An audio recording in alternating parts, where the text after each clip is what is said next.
بێکاری دەردێکی کوشندەیە و هەڕەشا لە هەرێمی کوردستان دەکات.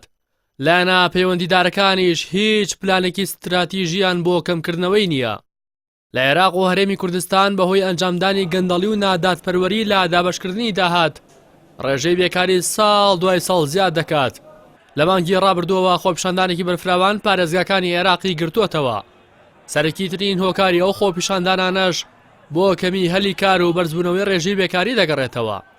لە پاش خۆپیشاندانەکان حکومەت و پەرلەمانی عێراق ترسیان لێ نیشتووە و دەستیان بە کۆمەڵێک هەنگاو بۆ دابینکردنی هەلی کار کردووە. لەسەر ئاستی حکومەت عادل عەبدولمەهدی سەرۆکوەزیران بڕیاری داوە هەر هاوڵاتیەک کاری نەبێت تاوەکو کار دەدۆزێتەوە لانیکەم مانگانە 130,000 دیناری پێدەدرێت. لە بودجەی گشتی ساڵی داهاتووشدا کار لەسەر ڕەخساندنی 250,000 هەلی کار دەکەن.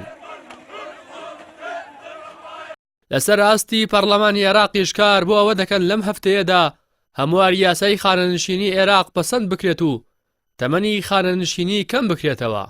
لە دوای پەسەندکردنی یاساکەش 300,000 هەلی کار دەڕەخسێنرێت.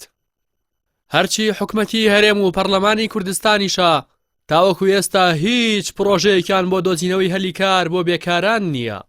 بەپێی ئاماری وەزارەتی پلاندانانی هەرێم ڕێژەی بێکاری لە هەرێمی کوردستان لە 11%، بەڵام راپۆرتی نەتەوە یەکگرتوەکان لە مانگی 4 ساڵی ڕابردوو ڕێژەی بێکاری لە هەرێم لە ڕەگەزی نێردا بە لە 124 و لە ڕەگەزی مێدا بە لە 169 خەمڵاندووە. لە دوای ساڵی 2014ەوە حکومەتی هەرێم پرۆسەی دامەزراندنی وەستاندووە و هیچ جێگرەوەیەکی بۆ دۆزینەوەی هەلی کار بۆ دەرچوانی زانکۆ و پەیمانگاکان نەدۆزیوەتەوە و پێدانی قەرزی بچووکیش بەگەنجان وەستاوە. بەپێی ئامارە نافەرمیەکان لە ساڵی 2014ەوە نزیکەی 200,000 کەس لە زانکۆ و پەیمانگا حکومی و ئەهلەکان خوێندنیان تەواو کردووە، بەڵام دانەمەزراون. کابینەی نوێی حکومەتی هەرێم لە کارنامەکەیدا لەبارەی هەلی کارەوە باس لەوە دەکات لە ڕێگەی گرنگیدان بە کەرتی تایبەت هەلی کار دەڕەخسێنن، بەڵام کەرتی تایبەت لە هەرێمی کوردستان لە قەیراندایە و وەک پێویست توانای دۆزینەوەی هەلی کاری بۆ بێکاران نییە.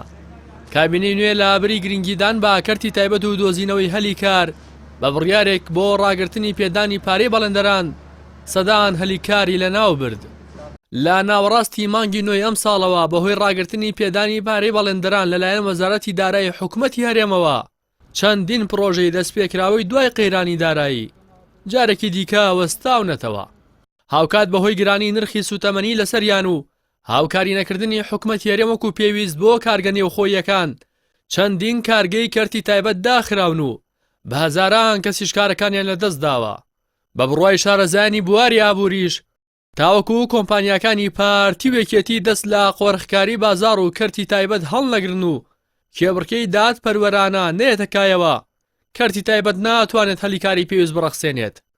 بەرزی ڕێژەی بێکاری و کەمی هەلی کار لە هەرێمی کوردستان لە کاتێکدایە. بەپێی ئاماری وەزارەتی پلاندانانی عێراق ڕێژەی گەشەکردنی دانیشتوانی هەرێم ساڵانە لە 2.3ە. بۆ هۆیشەوە دەبێت حکومەتی هەرێم ساڵانە نزیکەی 150,000 هەلی کار بڕەخسێنێت. بەڵام ماوەی 5 ساڵە حکومەت پرۆژەی استراتیژی بۆ ڕەخساندنی هەلی کار بۆ بێکاران نییە.